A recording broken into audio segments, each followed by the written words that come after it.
Slim Shady is this character. It's the fear of what he would become if he stayed in the trailer park, because apparently one time when he was on the shitter, he got robbed by this meth head that he beat the fuck out of, and then immediately turned around and started writing these rhymes. He said it was almost as if he was possessed or something. That he had to do it. Yeah, That's crazy. I want to say it was like "My Name Is" was the song that he just immediately started jotting lines for, which he had this beat, but he just didn't know what to do with it. Well,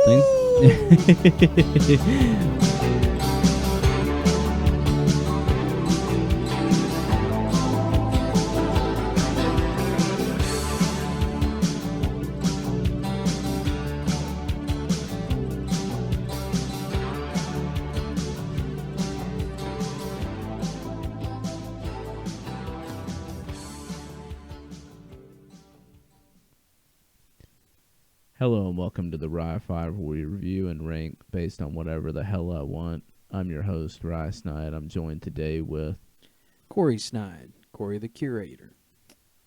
How you been doing, man? I really can't complain. Got a new bed frame. I got one of them bougie padded bed frames, man. Yeah, stunting in the bedroom now. Stunting. That's awesome. I've just been working, just keeping the grind going. But I hear that. You hear any good music recently? There's probably some. There's a new song that the We Are Pigs. Oh yeah. That's right. A couple weeks back, we got an interview with S.J. Jones of We Are Pigs, and we were able to drop her new single, which actually just officially released recently. Her cover of "Red" by Chevelle. Yes. Which Chevelle's a very solid band. Yeah. She's solid too. She's solid too, for sure. She's great. That was a great interview. Today, we're breaking into rap albums. A very different kind of music. For sure. I've been really excited about this one. This is one of those genres. It's really pervasive in our generation. It's really become like a mainstream genre, along with, say, like rock. The evolution as well. Which this is one of a series we're going to do on this genre, particular seminal albums. But I'm really excited to do this. I'm excited to break out of food a little bit. Yeah, definitely. It's going to be a different change of pace, but as far as with this one today, we're going to start with 90's rap. 90's rap, which I feel like really is the pioneer for a lot of rap, It's the quintessential rap, and when you're ready, just let me know, and I'll get into some of the research I've done on this. Yeah, I mean, go ahead. All right, so rap, it's one of those genres. It grew really fast because it kind of grew with technology. It evolved with hip-hop, which was not only a musical genre, but was like a cultural movement. As we see here, it grew along with DJing and graffiti art, which is a big part of the culture. But hip-hop really in music refers more to the kind of beats that rap was known to coalesce on. And it grew out of blues and jazz. Rap is sort of an ancient form of storytelling. Poetry.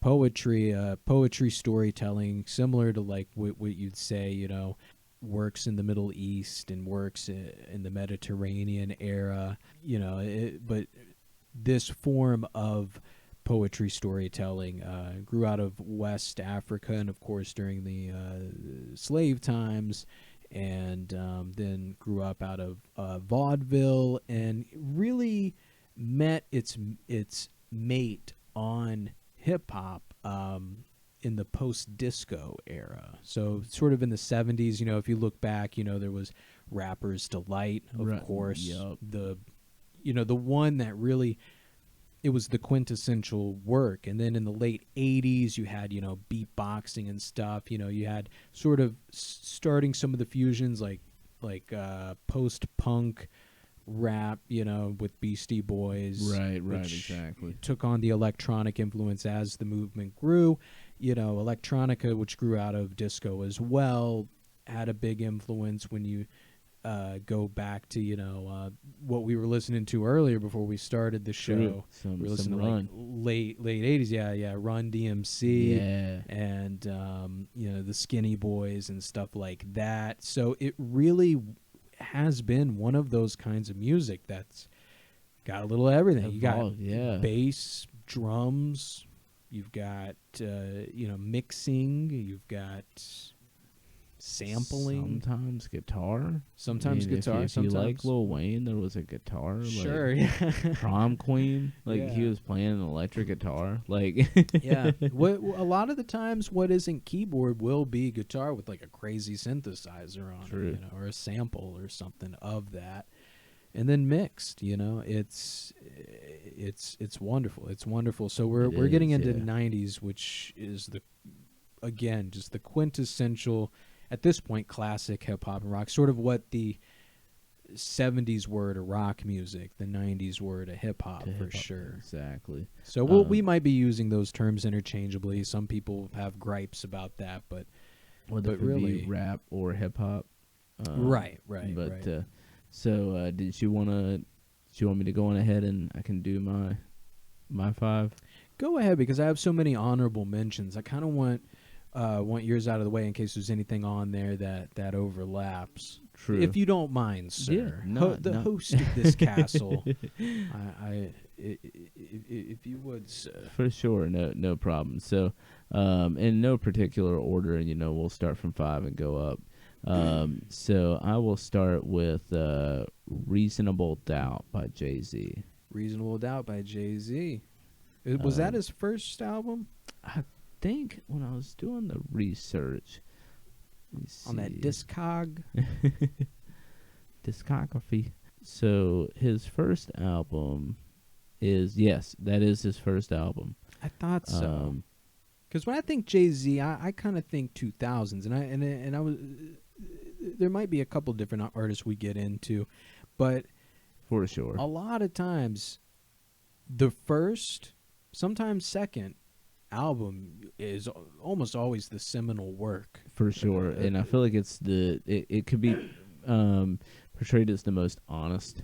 It could be like the most honest work because it's probably, before, if they had Sure. sold out or, Good point. signed, like certain, maybe like their contracts changed up. But Brooklyn's Finest on that album is one Brooklyn's of finest. and Dead Presidents too. That Dead one. Prezzies, yeah. So true. But yeah, that whole album, and that's one of those you can throw on and like work through. Like I feel like, or you could be with a lot of Jay-Z's music, you can be like, I portray it as playing basketball. Like it's very like Interesting. pumpy. Like It's that a was one of my favorites. But 9.4 on Pitchfork there, right? So it is a highly regarded, album, and I'd have to say, I love Mary J. Blige, so Can't Knock the Hustle, Feeling It. I never got into Mecca's other stuff, but I really should. Yeah, but that's totally Ain't No, Friend or Foe. Yeah, Bring It On. It's a playthrough for sure. It really is the whole album. You yeah. gotta listen to the whole album. Exactly. It's one of those you can't just throw on one. Mm-hmm. Yep. But yeah, Jay-Z, potentially for a future episode, I'm sure his name will be brought up again for the 2000s. Oh, for sure. But did you want to go with your number 5? I mean, I just real quick want to shout out Hard Knock Life. We were talking about that earlier. Yeah, that's another great. That came out like 1999. So that was it was like the next work after that. Yeah, there was actually. Yeah, he had. So I've got. He had one. In My Lifetime Volume 1 that was in '97, and then Hard Knock Life Hard Knock Life is I've got 98. Then he had another one at 99. Right. So yeah, he was That was hitting every volume year. 3. I wonder how long he toured before his first album. That's It's a good question. Yeah, because Reasonable Doubt came in 96, so he had an album for every year. yeah. He Give was or George take. Carlin on that shit for a minute. You know? So you mentioned Brooklyn's Finest, another of Brooklyn's finest. I've got to mention Life After Death by Notorious B.I.G., Biggie.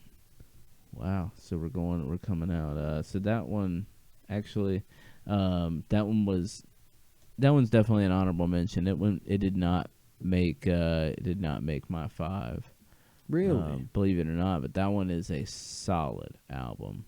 So yeah, you had Hypnotize. So what's like if you had to pick like a favorite one off of that album? Let's see. It really depends on which release, of course. These things get re-releases and remasters all the time. 9.5 on Pitchfork. Wow. So Life After Death. So you got Mo Money, Mo Problems. Yep. You've got 10 Crack Commandments. Of course, Hypnotize. Yeah. 10 Crack Commandments is big up there for me, of course. Let's see. Notorious Thugs. That's a good one. It really, to me, of course, it's got the features. You got DMC. You got Too Short. They got Jay-Z on one. Got Jay-Z. I Love the Dough. Yeah. I'd say it has more hitters on it than the first work. Of his work. Yeah. So I mean, I have in which we can get into that, after we do this. But I have a Notorious B.I.G.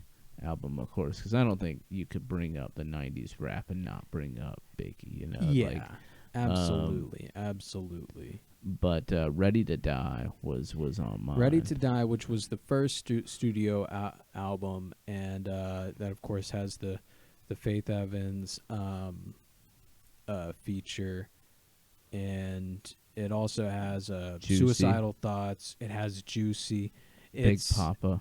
It has, I'd say, more depth on it than Life After Death. Life After Death, for me, was one of those albums. It was more about just the hype tracks. Oh, and that's definitely more. And Ready to Die is deep. Ready to Die is poetic. Yeah.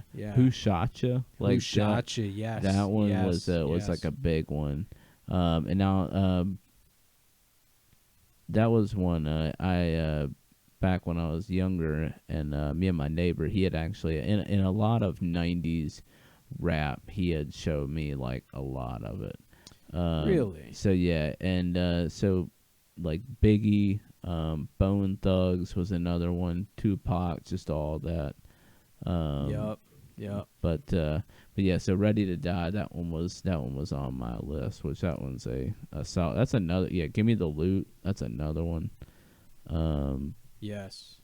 But let's see. I guess I can go into that. Let me just the Pitchfork real quick. It's a 10 out of 10. Everybody, Ready to Die is a 10 out of 10. Wow. I have to agree with that. Yeah, that's crazy. But I mean, truly, all of his work. I mean, because you had, let's see, Born Again was in '99. Yeah, and that was a posthumous, which for me, posthumous I think always count.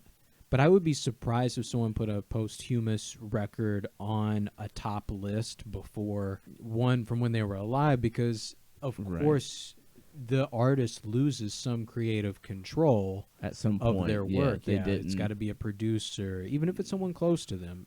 Right. It's automatically not totally theirs. It's a collaboration now, For sure. Which they still mine his stuff. They still mine his stuff sometimes. Yeah, somehow. like Wasn't it they just did a big collab album like a couple years ago? They've got which everyone collabed on. Was that True? Was LP was on it? Was that let's see, what was that? Duets? Was that Duets? Duets, yeah, because I remember the name of it was like basically like, look, this is Biggie, plus. There's a lot of good ones on there. It's yeah. good. It's Spit great. Your Game. That one's a good one. Yeah. I'm curious as to what you got next, man. For next, let's You got see. something in the same realm? In the same realm as big. Let's go on ahead and do You gotta. a big one. Yeah. Me Against the World, Pac. Yes. Was a big one. 'Cause that was another one that kind of like shaped, as we had mentioned earlier, just with like the evolution of it. Yeah. So that one's got Dear Mama.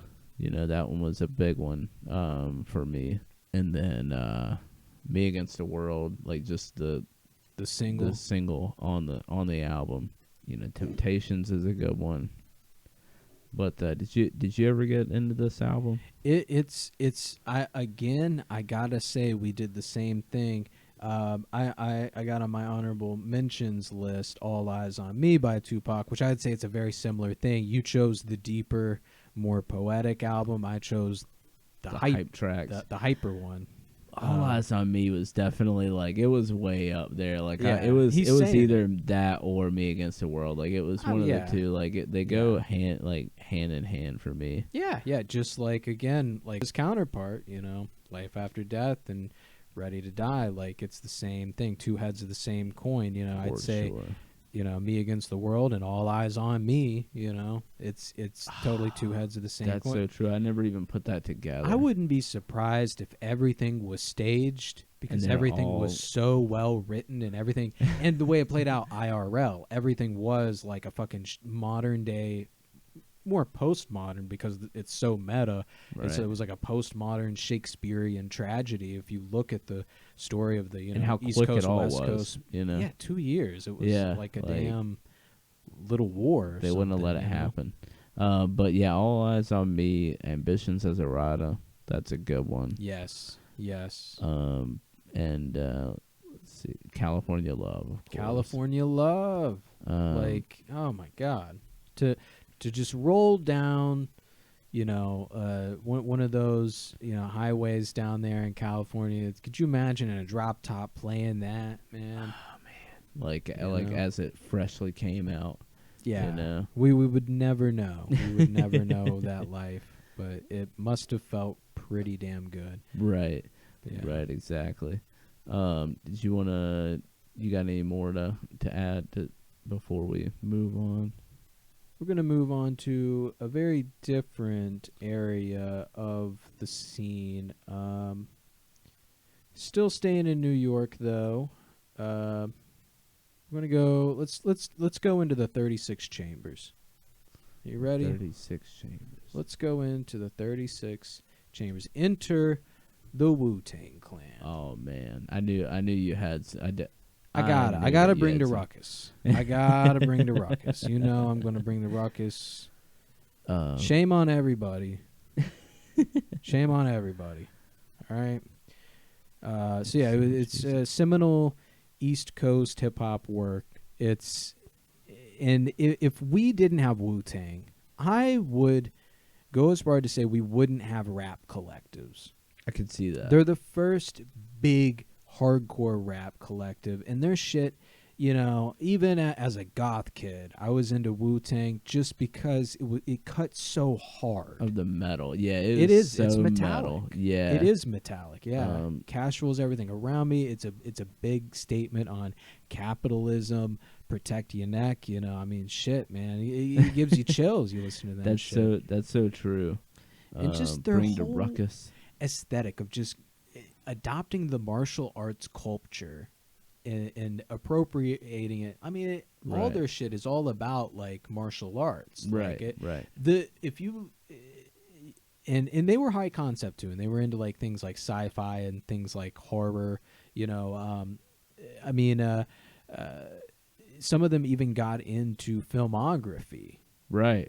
That's so true. I'm not even going to get into like all the. Of course, there's the drama with, ODB and and then Method Man and Red, they like went off to do their own thing. Ghostface Killah went off to do his own thing. And Ghostface Killah, he really he kind of pioneered a whole new form of rapping. Like he has a On his whole own, different yeah. and like you have people like Action, people like Doom that kind of adopted that sort of flow that he had. Yeah. And not saying anyone's biting anybody. I don't believe in that. Just like I don't believe in the people that say, you know, they misappropriated Asian culture and stuff like that. Like it's all about hip hop's all about melding shit together, True. adopting influences and stuff. But going back to their concept, their whole concept was that they are this underground school of like martial arts users that they use the rap and everything that they're talking about in their songs is like a cover for like them being these sort of like almost Iron Fist type. It's very Marvel, you know. Another Yeah. thing like that they were like rapping about comic books all the time and shit, you know. It's like how Right, could there's I some not? nerdy things on there. Yeah, man. Like their whole shit was geeky as fuck, but they also hit hard. And At the same, I was gonna say, like you said, protect your neck, like that.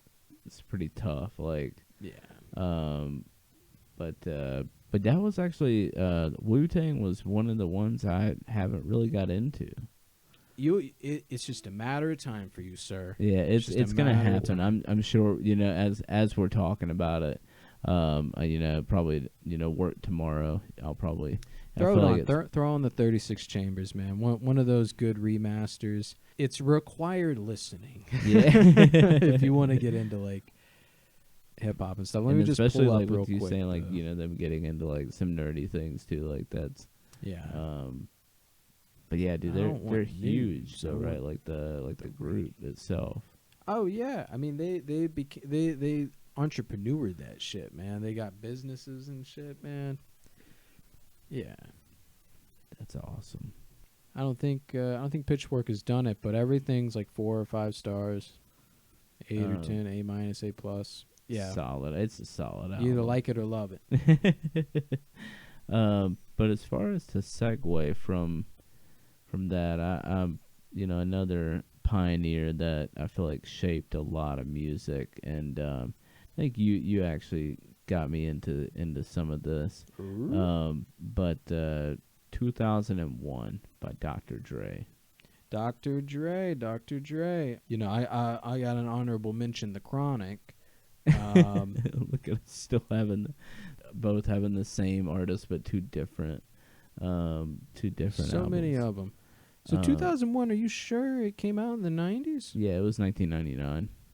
Yeah. You know, I think just because of the name of it, I always assume it came out in 2001. He was like trying to predict the future and shit, man. I know. Well, that's what I and I love Spotify for it that they put when it was released. You know, My only beef with year. Spotify, I wish you could organize by When it was, chronology. that would be. See, but they got some other stuff, but they definitely need to add some more. Yeah, you gotta keep it options to slim. that. But yeah, you know, you had Still Dre. Nate Dogg, Eminem. Yeah. But the song Still Dre. Still it had Dre. Snoop in it. Yeah. And then Forgot About Dre, you know. Then you had the next episode. Next episode. And then they had Lightspeed. That's another good one on there. Lightspeed. I'm not as familiar. They had Oh, yeah, Message, it leads some into more Forgot. Mary J. Blige on the Mhm. Message. I didn't realize that was kind of like, from a previous album as well. But she did a lot. She did a lot of features. They got Yeah. Eddie Griffin on a song on there. What? That's crazy. He might have just done like some. I was gonna like a say, I skit. think it's a skit on the album. Oh, it is what a skit. Yeah. On education. Education. But yeah, what a solid album. That's another one, and they got some Exhibit in there It almost does play out like a series when you're listening to it. for sure. Yeah, It feels like you're like binge watching like a show or something, or it kind of gets kind of like a podcast or something. Yeah, sort of. Yeah. But so what's on the? I Let's don't think Get I'm as High. familiar as the Chronic. Cause he had another, because that was his first one. I think right? it was his first one. Yeah, I The think Chronic that- really introduces a lot of these guys. Yeah, in 1992. Wow. But so this was around the time of like pioneering gangster rap or G-funk. I think this one's kind of also similar. Bit more of They an had R&B some Snoop influence. on that one too. Oh yeah. This might have been the thing that introduced Snoop Dogg, if I'm not mistaken. Nothing but a G thing. Let me ride. Little ghetto boy. Little ghetto boy. Said Dez on it too. Tat tat. Yeah, $20 Straight on sack Death pyramid. Row. Like it really, this was one of his like harder. You really can feel by the time 2001 came around, which I think a lot of what was in between was just a lot of features and a lot of more like collaborative albums. That was 7 years. That was 7 years. So there's Concrete Roots is more of a compilation. True. First Round Knockout is a compilation album. So it's Dr. Dre Presents the Aftermath was definitely more of like a compilation album. So when 2001 comes around, you can really feel the influence of Hollywood. Not in a bad way, but it's like... But I think it's kind of with what you were going, or kind of with what you were saying earlier, that, his first album was more of like, it's like the grimy, that like the actual rap, and 2001 is more of like the hype tracks. Yeah, and it almost feels more at that point. Most rap gets this way if they don't segue into something else or take some sort of fusion. It becomes very much almost a pastiche of itself, which can work well. It becomes if kind you of have it down. Like that's the main thing. Yeah, but you do lose some authenticity in there. But we do definitely, Dr. Dre definitely has Dr. it. Dre, man. Like, not only for just his legend, solo stuff, but it's the produced serial stuff, discovering Eminem. Like exactly. And other, he's had a few other ones too. Maybe not as big. Mm-hmm. So what's your next one? Hey, well, my next one, let's take another divergence here into a different area. I just want to mention All Eyes on Me. All right. So we mentioned this particular individual they had featured on 2001 by Dr. Dre. Okay. He didn't get his first studio album until 1999, and that is one Slim Shady. Ooh. With the Slim Shady LP. At this point, Eminem had done a mixtape. Let me pull that up real quick too. Yeah, the Slim Shady LP. I knew, once again, having like 90s rap, it is super, it is late, but you can't have it without mentioning Eminem, Yeah, because he had been around. He had featured, like I said, on a couple of other works with Dre. Infinite was his first album. You have My Name Is, then you have Brain Damage, which is another, like that one is deep. This one, and I'm just going to mention real quick the mythology of Slim Shady. Eminem is just Marshall Mathers. That's the whole thing. Eminem's a little more of an exaggerated version of Marshall Mathers, who was kind of a geek when he was a kid, but he was way into rap, and he really proved himself in the battle rap scene. If you see 8 Mile, that kind of is a dramatization of what happened in the mid 90s with Eminem. He started with Infinite, which was very much just kind of the real Eminem for the most part. I think there was a little bit of the Slim Shady. Came out in 96. Okay, so his first album, Infinite, which really was more of a mixtape that was kind of re-released in 96, and he kind of became a meme there for a second, but he bit back hard with Slim Shady. So Slim Shady is an even further...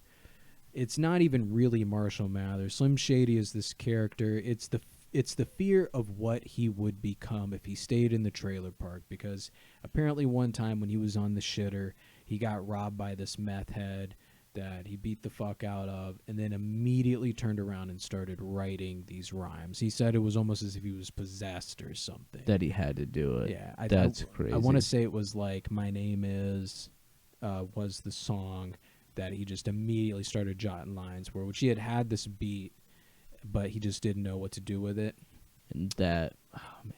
And being sort of the one who likes like sort of the darker stuff, I always like the Slim Shady stuff. Like I've liked less and less Eminem as he's become more like kind of that R&B right. rapping, and collaborating with the pop stars in the 90s he would have made fun of.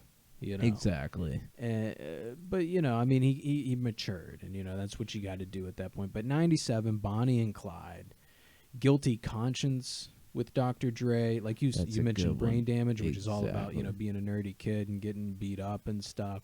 Right. Still Don't Give a Fuck, Bad Meets Evil with Royce da 5'9". That one's a solid. Shady. The skits, of course, with the King Kniff character and the the agent character, and it's just it's a great piece of, and it's why it becomes within the world like this sort of show.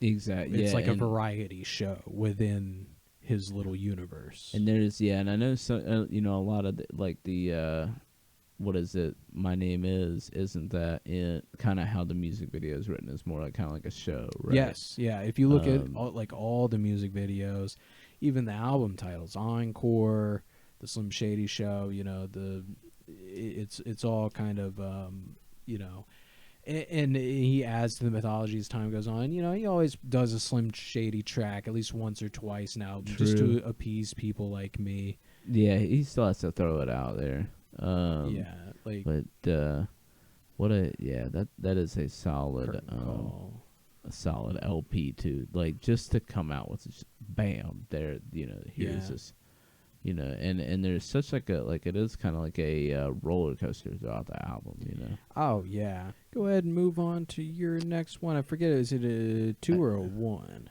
I've got I've got my one left, but I do have an honorable mention before I want to get on to that. Kind of a segue on to a different type of raw rap, and I have to bring it up now. I know he's definitely going to be brought on later, for like the 2000s. Oh, I think I know who you're about to. But it's his first album, and it's DMX, and the album is It's Dark and Hell is Hot. Ooh, what a name. I know. How do you come out of the gates with that? It's dark and hell is hot. Like, yeah, like this motherfucker, he's about as close to like some hardcore like satanic rap as you can get without just straight up going into like necro or something like and that. Without being Tech 9. I feel like Tech 9 was Tech 9 like gets into a little bit of that too. But DMX is real. That he is talking real bloody shit. For real. Like Rough Riders Anthem, how's it going down? That's another one. ATF's a good one. Yeah, also no stranger to a good skit. Exactly. Because, you got the Storm, it's the skit on itself. So they are kind of like, once again, I guess kind of like a podcast or a show, kind of like to have like a whole story through, Right. And the Convo is another good one too. But it's that album is over an hour. That's crazy. There's 19 songs on that album. Yeah, none of them are super long tracks either. They mainly about 4 minutes. True. As long as it gets. And you do have, but you do have.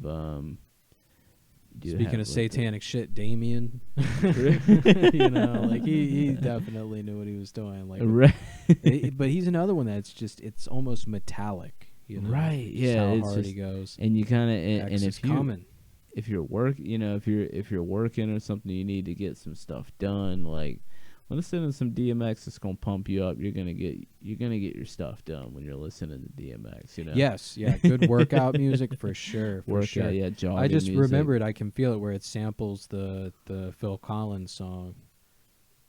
So, really? Yeah, it samples it for the chorus, I think. Oh, that's so crazy. Yeah, yeah. Yeah, it's Crime Story. The whole album. Yeah. And we'll definitely get more into that in the 2000s for sure. Where his, that's what I know in that, that's when a lot of, but I had the shouts out, to this album. It didn't make it onto my list, but it is definitely one way up there, and especially when I think of like, with this being his first album too, it's like his roots. Yeah. Yeah. Yeah. Do you want to throw out like maybe like an honorable mention? Well, just to kind of separate this honorable mention from the other ones, we know Beastie Boys exists, we know Beck exists, but this was really more just core, just core hip hop rap. Those are more fusions with like punk and folk, respectively. And then there's sort of the like conscientious hip hop, like Wyclef Jean with the Carnival, sort of more of the laid back stuff like The Score by Fiji's, The Low End Theory by A Tribe Called Quest, Ooh, yeah. Aquamini by Outkast. And that's all sort of the stuff that's more the either fusion with other stuff or just the more laid back stuff, just not straight up hardcore hip hop or rap. And everyone, of course, keep in mind we're a couple of white boys in Southwest Virginia talking about hip hop and rap. So True. And also if we get talking something about wrong 90s. We're also talking about 90s and talking too. 90s too. Yeah, But true. yeah, it's all relative, It's all relative. Yeah. And Good- you good way. always add your Five Below. All right, so let's get out of gangster rap. Let's get out of gangster rap and go over here to stoner rap, Okay. stoner hip hop, with Cypress Hill. Ooh.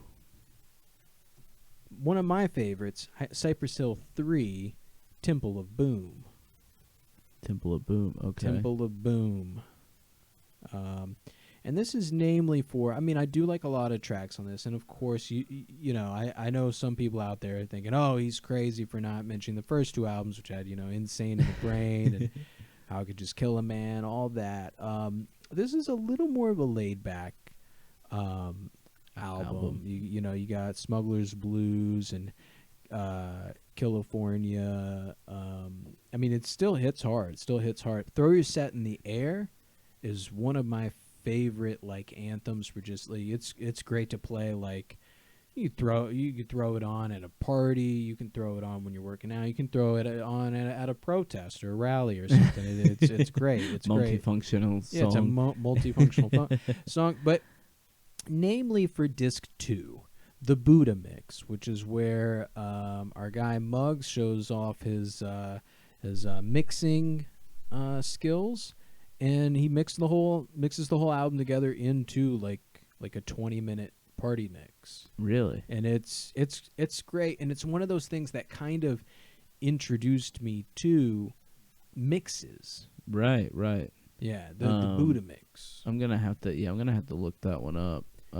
It's either on Spotify or YouTube. Yeah, I think it might be. I was looking at some Spotify, and I was trying to see if I could find it. But it must be on YouTube, so I'll have to check that one out. So speaking of Wu-Tang, RZA was a producer on this one. I don't know if he's always a producer. You got featured on it.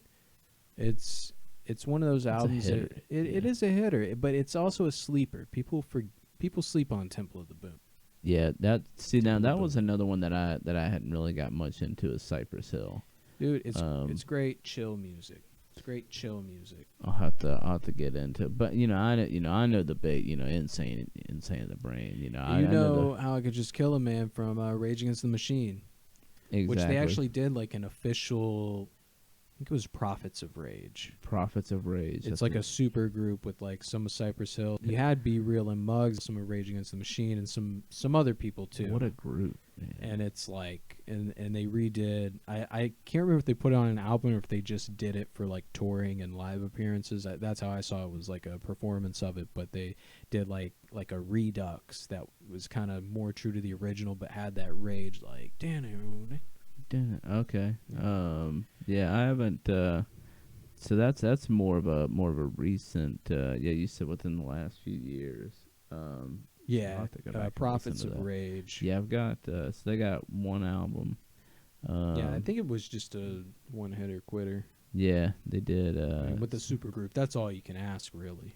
True, exactly. To get that many like great minds in the studio all at the same time. That was back in 2017.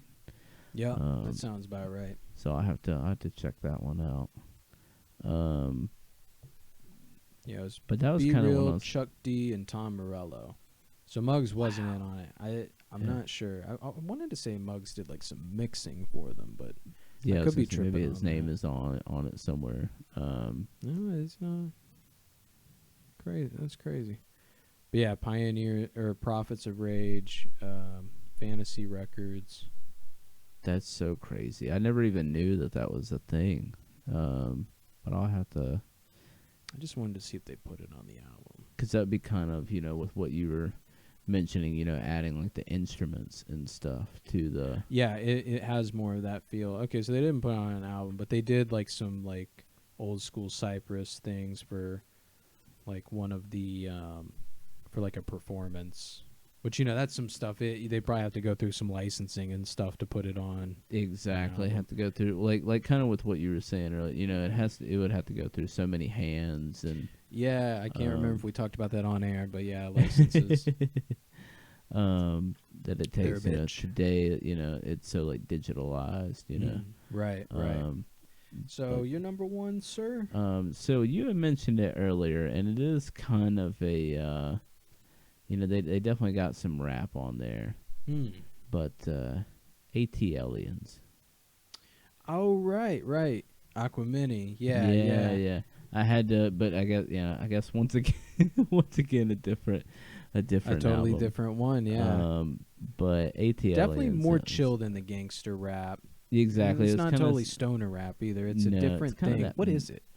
What? Well, it is kind of at some point. I feel like Outkast is his own thing. Like so true. They had so many different. By the time 2000 it hit, they had 3 completely different albums. That's right, and they're all very different. This one has more of a psychedelic feel. Exactly, yeah. Which I figured that you may have some Outkast knowledge as far as. That's one I think, like in my opinion, they came more into their own in the 2000s. Not to say I don't appreciate this, but as far as on this one, you got Jazzy Bell. That's a good one. Wildin'. Millennium. It's a whole. That whole album is pretty good. Yeah, E.T.'s pretty trippy. 13th Floor. Oh, that's interesting. So 13th Floor and Elevators, that's a reference to an old like 60s psychedelic group called 13th Floor Elevator. Really? Yeah. I didn't even know that. Yeah. That's interesting. I just noticed it because I just put those together. I want to say Elevators was like a hidden track, like when it was on a CD. I'm not 100% sure. It says it's a mix. Either that or I just quit before getting that far into it. Maybe. Yeah. but it is a wild album. But just to throw that on, and it's another playthrough. Interesting. So the Dungeon Family, which I've always thought is very Outkast-y. Mm-hmm. Apparently the Dungeon Family produced for them, and Witch Doctor was on a couple different tracks featured on Over the Woods and E.T. But the Dungeon Family, oh man, you gotta listen to some Dungeon Family. They're good. Yeah, have they ever come up on your Spotify? No, I haven't. This is the first I've heard of it. They're another Atlanta thing, but they're much more funk and soul. They'll generally have. Oh, Killer Mike was a member of the Dungeon Family. I did not know that. But yeah, they'd have different people rotate and rap here and there on it. But it was way more hip hop, funk. It's good though. Yeah, now knowing that Killer Mike had a hand, potentially a hand in it, that definitely he makes definitely it rapped on it. Yeah, that'll definitely be added on, maybe later on. Stay tuned, for later episodes. Yeah. Did you have any? What you got? Your number one. Look up Aquamini real quick. Yeah, that is another solid album too. That one's got. Let's see. Oh, CeeLo. CeeLo did a song on Aquamini. That doesn't surprise me. I'm pretty sure he's an Atlantan. That would totally make sense. Liberation was the one that he did with CeeLo. Raekwon was on a song in Aquamini. Um, Scoot on the Barbie. Then of course there was the big Rosa Parks Yeah. controversy. Rosa Parks. It was either Rosa Parks or her estate. They got really mad about that song and like sued Really? Outkast over it. Over that Yeah, song? Okay. synthesizer with George Clinton. Yeah, there was. This definitely had a very funky, This one was super funky. psych.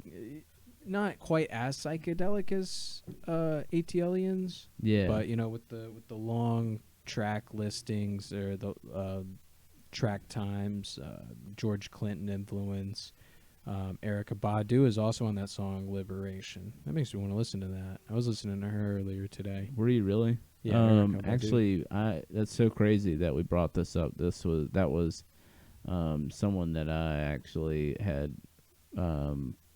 was introduced to like literally last weekend. Really? Yeah, Mo. You know Mo. He had. I could see that. That makes sense. He had got me on to Erica Badu. I could see that. I could see that. He's She's got good solid. taste. Yeah. I didn't shout out a specific album of hers. I didn't come on my radar, but I know she was active around this time. Obviously, featuring. I was wondering. I didn't even know when she was. She's one of those. She's very much known for her features as well. She always brings like some good soul, some good like emotional depth to anything she touches. True. Yes. So, I guess I could, if you're ready, sir. Do you got anything else on Outkast? I think that's it on Outkast. So, so was that your number one? Yeah. That was a tight number one. That was a good number one. Yeah. Appreciate it. So before I do my number one, I just want to shout out another handful of people that just as far as core hip hop and rap goes, a little bit of R&B in here, but mainly hip hop. Supa Dupa Fly by Missy Elliott. Ooh, okay. Mama Said Knock You Out by LL Cool J. Solid. Black Rain by Queen Latifah. Ooh, okay. I was surprised you didn't bring up this one. Doggy Style by Snoop Dogg. That would. But I mean, you know, there's only so much room. Oh, for sure, yeah. Solid album. What a solid album. Yeah, Miseducation by Lauryn Hill. Getting back into that gangster stuff. Illmatic by Nas. It's one of the hottest rap albums ever, of course. Especially in that time. Yeah. Il Na Na by Foxy Brown. The Predator by Ice Cube. Ooh, some Ice Cube, of course. Mm-hmm. See, he's another one too, though. With 2000s are when he really pops. True. Hardcore by Lil Kim. Can't forget about Lil Kim, one of the hardest female rappers of her age. Yeah. So that is so true. And just another like a lot of, I mean, even the features that she's on. Oh yeah. Like anything she touches, it's like automatically you're gonna be like pumping your chest. Spice like, it. Yeah. Like, she's Lil Kim spicy. That is so true. What's like your favorite song on that album? Hardcore by Lil Kim. Yeah. I gotta look at it again. Because I know there's some good ones on there. It was on my queue, but I hadn't made it yet. Let's see. That was also one of the ones that kind of in the 2000s, you know, she got into. No Time's a go-to for me. Drugs, you know. Let's see. Scheming. That's true. Yeah, No Time probably is one of my favorites on there. So is that like is that still your honorable mentions? Not tonight, not tonight. Which featured Debrat, she Left Eye, Missy Elliott, and Angie Martinez. That was from a reissue, the 1997 reissue of Hardcore. But oh my God, we're gonna listen to that as soon as we get off here. Yeah, for sure. You know, I bet those ladies got a lot to say when you get them together. That would be You I've know. got to we definitely got to I'm listen probably to gonna that. blush. So yeah, not blush worthy at all is my number one. That's right. My That's right. number one. This I'm once again I'm surprised he hasn't been brought up. I've been getting back into this guy's TV show a lot recently, because lately I'm going back to the 90s with Big Willie Style. Wow. Big Willie Style. How did we? How could we not have mentioned Big Willie Style yet? You know, coming in hot right after Men in Black. You know, that his song for that. You know, I love Will Smith. Scientology or not, he's the only one that you know, and it's not confirmed.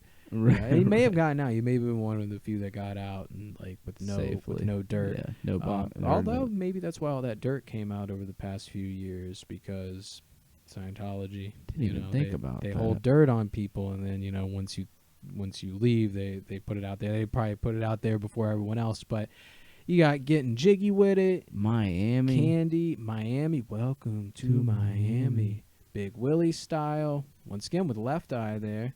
Just the two of us. But so clean. You know, so clean. Yeah, and that's why people forget, you know. We've been talking Wu-Tang, we've been talking DMX, we've been talking gangster rap, we've been talking fucking stoner rap, you know. This guy, he's always kept his nose clean. Aside from the social shit, you know, getting rid of Aunt Viv, which we were talking about earlier off. We won't get into all that. Maybe we'll one day get into like a big Fresh Prince thing, you know. But no, just this album it's true and nostalgia for me. I had this on tape.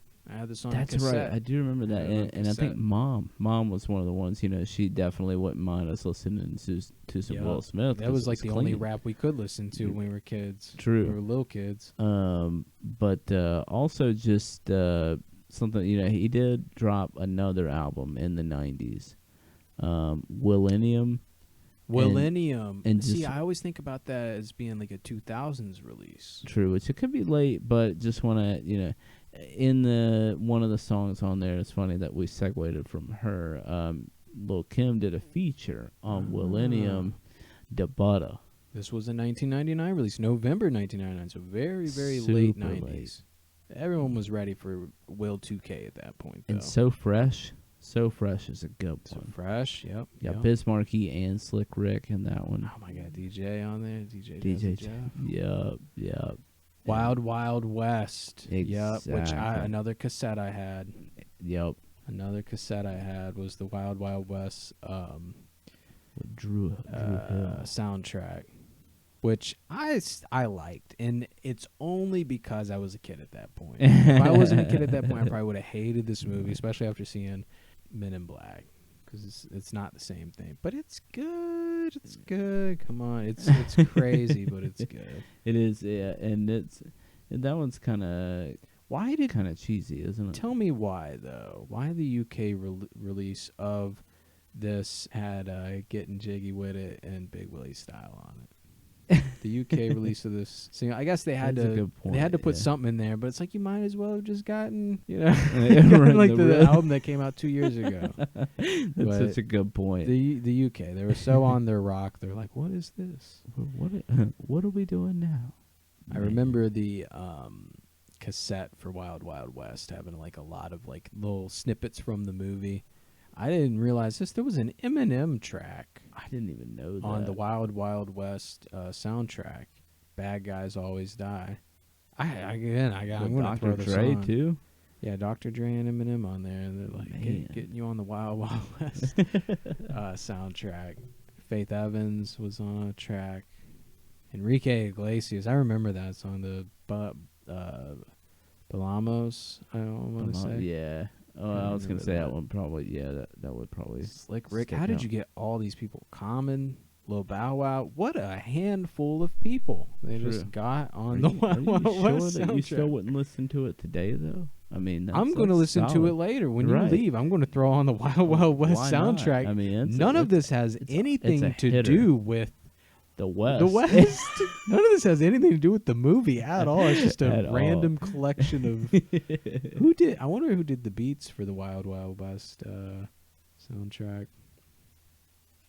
It's probably That's one a of. good Well, they were the question. writers, but it doesn't say like the producers.